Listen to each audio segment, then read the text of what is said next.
Welcome back to the Pro Series Podcast. This is episode 145. And if you are a listener of Off Topic, the episodes I release on the weekends, you might know who this next guest is. I spoke a little bit about it in the podcast, and I went over how I kind of get the guests on my Pro Series and who I'm looking for. I kind of started more in the interior design base because that's kind of my background, but I felt like I was kind of pigeonholing myself and putting myself in a corner and not listening to the topics and the hobbies that I like outside of just design. And over Pro Series' life, I have changed it up a little bit, had some different type of professionals in, but the whole Embody family of Pro Series is all about professionals, business related to people, entrepreneurial type of people. And this guest is the first of many that I hope I have. I have a few on the docks throughout the summer that I'm recording, but this is my first country artist that I'm having on the Pro Series main page, and it is a artist named of Peter McKeown. He is in the UK. He's an artist based out of the UK, and we talk about his career, how he got started, how he is just trying to make it big now. And stay tuned for this weekend. He's also on the Off Topic episode, and we kind of talk about everything in country music, from the crossover artists like Beyonce, Post Malone, Ed Sheeran, to some underrated artists, and just country music in general, and see how it changed from UK to US, how that translates. But before we go into this episode, please like, subscribe, and review this podcast on wherever you listen to podcasts. And now I hope you enjoy episode 145 with Peter McKeown. Peter, thank you so much for hopping on the podcast. Excited to get you on. A little bit different of a guest this week, talking about country music and your background in country music and being an artist, other than being I usually have designers or professionals in the just in the entrepreneurship world, but kind of getting into a newer sector of this podcast and kind of getting, kind of branching out into stuff that I like. And, we spoke on social media and we thought it would be a great fit for it. So I'm excited to talk to you. No problem at all. Thank you for having me. Really appreciate that, Eric. It's an honor to join you on your podcast today. Yeah. First off, it was very interesting to talk about because I'm a huge country music fan, and as you are as well. But we always think that country music is just like really popular in the States. So it's really cool to see that there's another artist out there that, and we'll talk about this in the off topic of how popular it is in the UK. But that's what I'm intrigued to learn more about. But I want to start off about you and kind of get back to, when was that first time, or do you even remember that first time where you thought, hey, I want to be a country music artist? Yeah, so that all started at such a young age for me. The age of only 7 years old, I was bullied.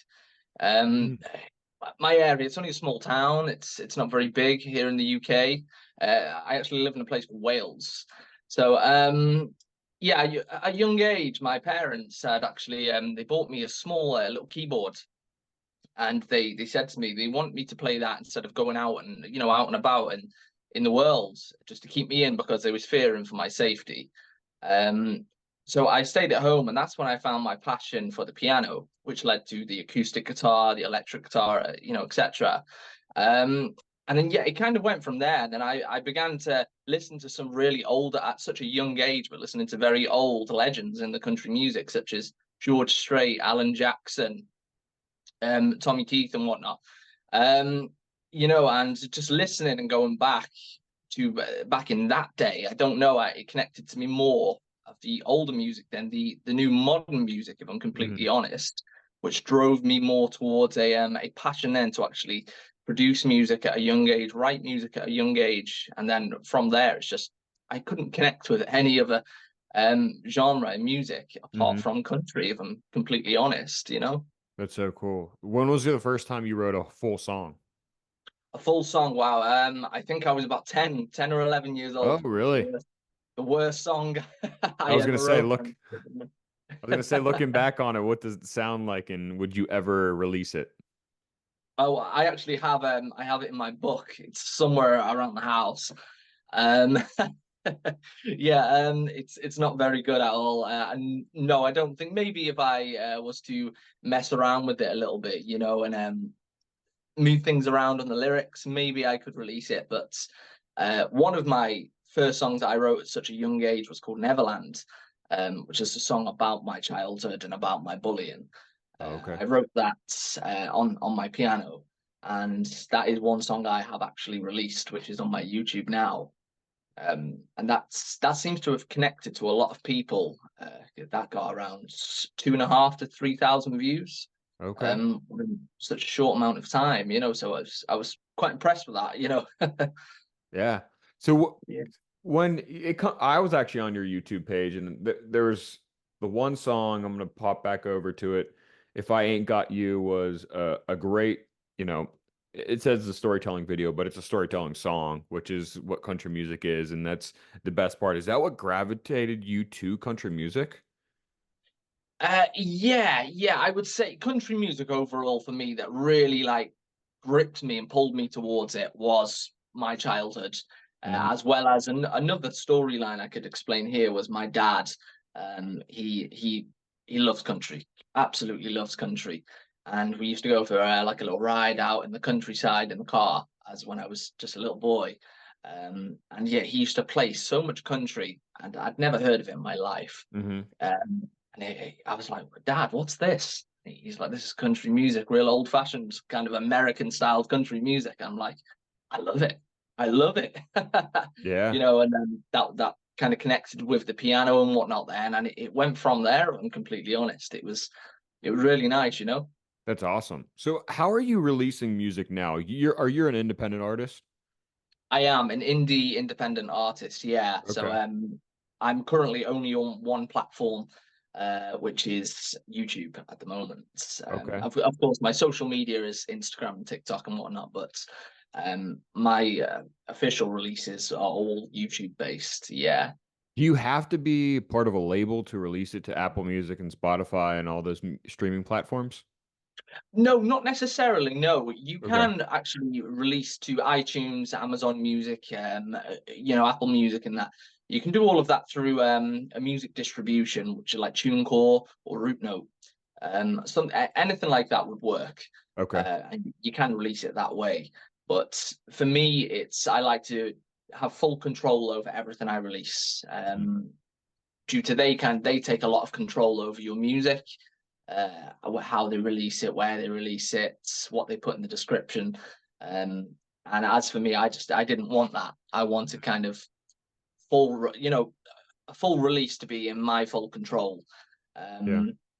But yeah, I think that's another reason I'm not heading towards a major record deal or anything like that, if I'm honest. Okay, so you're not looking to be on a major record label. Are you trying to get to like a smaller company, so you have more control? Yeah, I mean, it's a difficult one if I'm honest, because if a label was to contact me, give me a call and offer me a deal, that is Oh, just one of those that you just can't resist. And I don't know, depending if it's a single or album, what control they have over the music.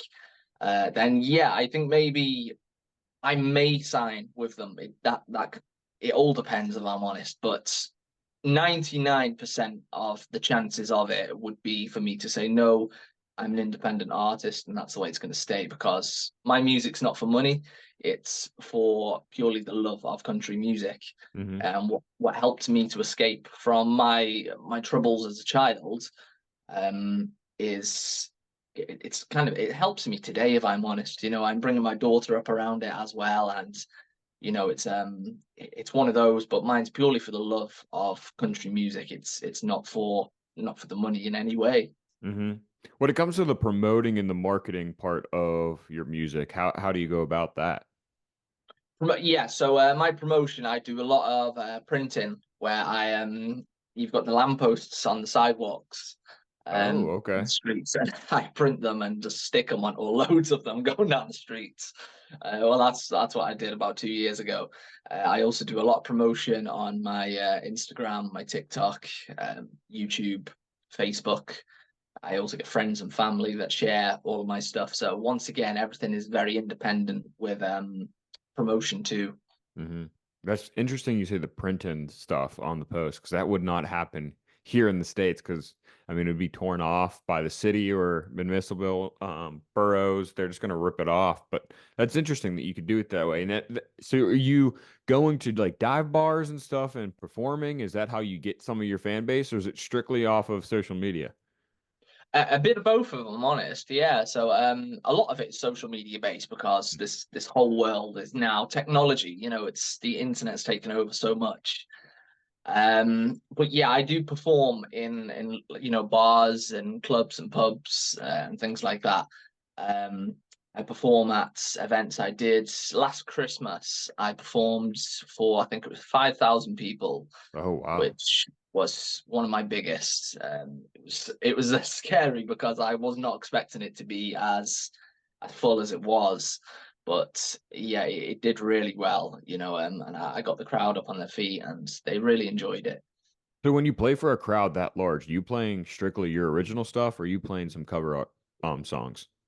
Yeah, so the crowds, the one that I did for the 5,000, I really took a risk because I did all of my original stuff, Oh, um, okay. which could have gone one of two ways, either very good or very bad. Yeah. I started quite strong on my song "From a Boy to a Man," which is basically telling the crowd who I am as an artist, who I am as a person with that song. And then I went to "I'm a Country Kind of Man." All the other songs are more upbeat songs to get people enjoying themselves. Mm. And I finished on the song "Neverland," which kind of brought people back down to their knees. And then I walked off the stage. So yeah, it just blew up. It was amazing. That's a huge compliment if you get people on your feed to original song that they've never heard before. Yeah, that's what surprised me, if I'm honest. Yeah, yeah. So are you, is it being a songwriter for other people out of the question as well, or is that something you also are interested in? Because I feel like there's a lot of country singers like, Sam Hunt, Morgan Wallen over here in the States that they got famous. Obviously, they're famous as an artist themselves, but they have written a lot of music for other artists as well. Is that something you're interested in too? Yeah, absolutely. I have actually wrote songs for other people Okay. before. In fact, I've been reached out on Instagram off people, and a lot of people come to me and say, "How much do you charge to write a single?" Mm, Or "Can you help me to write my album? If I write lyrics and I send them to you, can you spot any mistakes that I've done, or can you help me out with this or that?" Smaller artists. So I'm always intrigued to know what people are interested in. But yeah, sure. I mean, I wrote probably in the last year, maybe about 20 to 25 songs for, you know, thereabouts different people.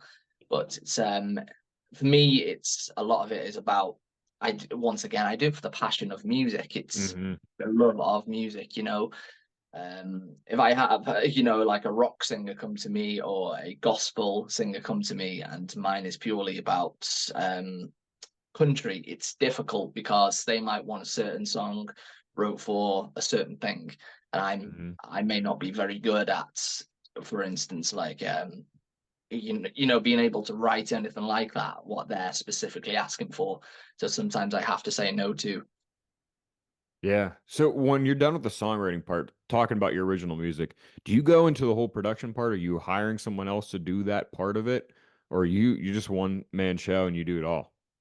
Yeah, yeah. So I produce, I write, I release, I do everything myself within my small studio.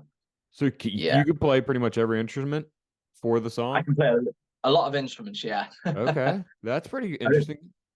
The only instrument I can't play, I would say, is a steel pedal. Okay.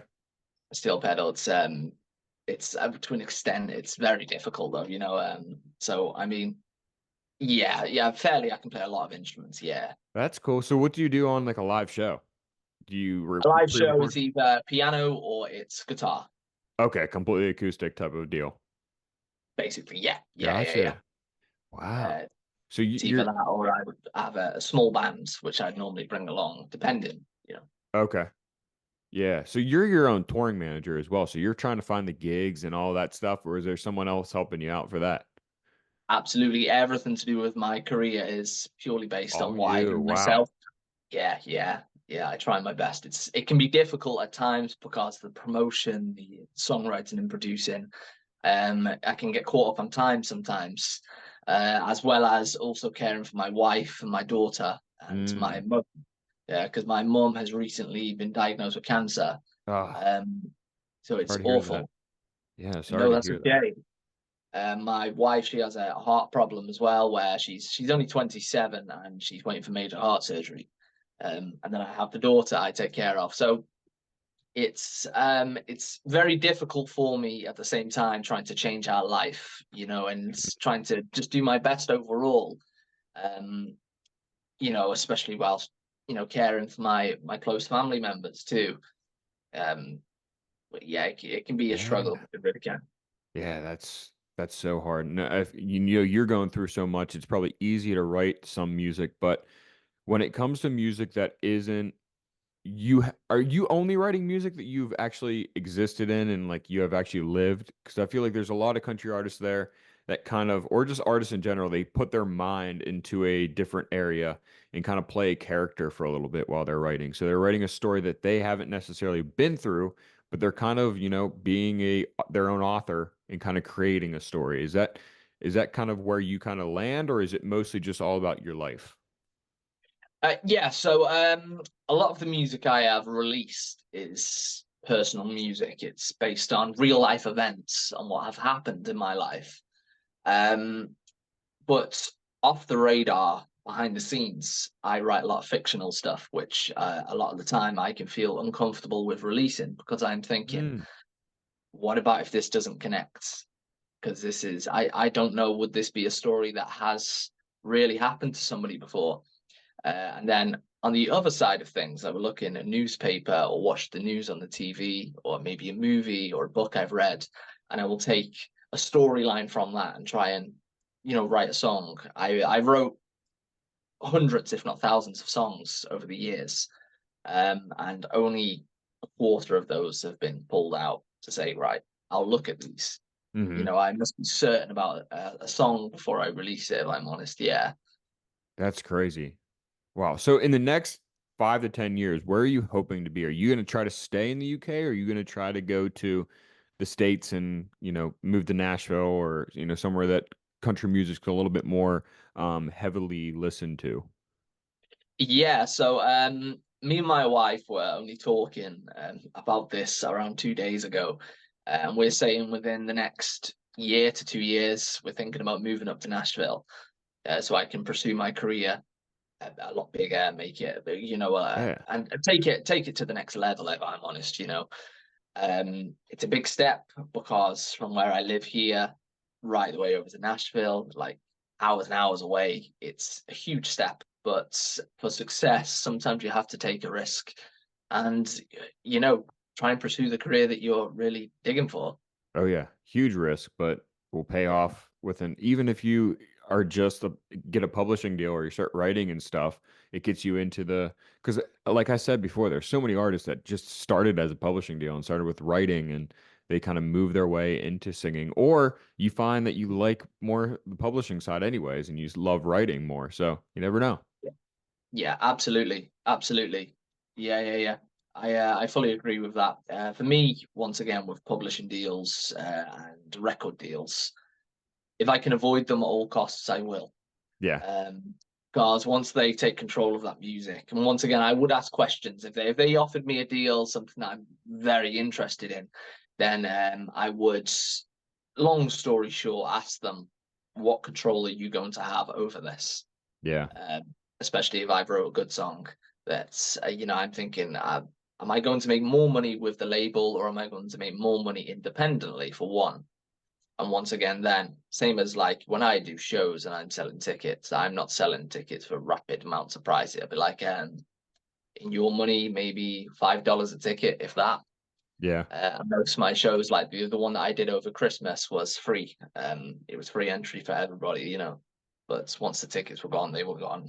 So Hmm. that's the way it went for me. But yeah, it's a lot of questions I would ask with a label or a Hmm. publishing deal, in fact, before I signed with anybody. Yeah, I think there's plenty of record labels still that will help you or allow you to be creative. I mean, there's probably there's like stuff that's not under like the UMG umbrella or the Sony umbrella that probably are more controlling and they'll probably tell you what to do type of deal. And we probably all heard those horror stories of artists that are releasing music and releasing stuff that they just aren't passionate about. But I feel like there's plenty of record labels out there that are still allowing the creative control, like the very, very independent stuff, the small companies that are still allowing the artists to be creative and be unique. Yeah, yeah, yeah, absolutely, absolutely. I agree. Um, there was actually a friend of mine named Darren who was over here in the UK, and he moved to London, and he got signed to Sony Music, Okay. uh, a major deal. He was with them for 6 months, and he said that they had signed just one record. Um, they put it out themselves and they said we'll be back in touch now and tell you how it's all going, and they never really gave much information, but within the matter of 6 months or whatnot they sent a letter out to him saying we're dropping you, and that was it. It was over. It was over. Rough. um yeah, he I think on YouTube he must have hit about 150,000 streams, and it just wasn't good enough. Yeah, I was listening. I don't remember. I listened to so many country music podcasts and I heard trying to think of who said it, but I think it maybe been Sarah. You know who Sarah Evans is? Country Rings a singer? bell. She sings the Suds in the Bucket song from like the early Yes, 2000s. Well, she has a yes. podcast now, and I think she was speaking with like Martina McBride or somebody like that. And she was talking about how these labels nowadays don't sign people unless they have a certain amount of followers on social media or a certain amount of views on YouTube. And I think that's absolutely insane that you have to have that much popularity before you even become an artist. Mhm. Absolutely. Well, I'll tell you a little story of this, which I was told by quite a big country singer. It was a person that produced a song, well, with Cody Johnson.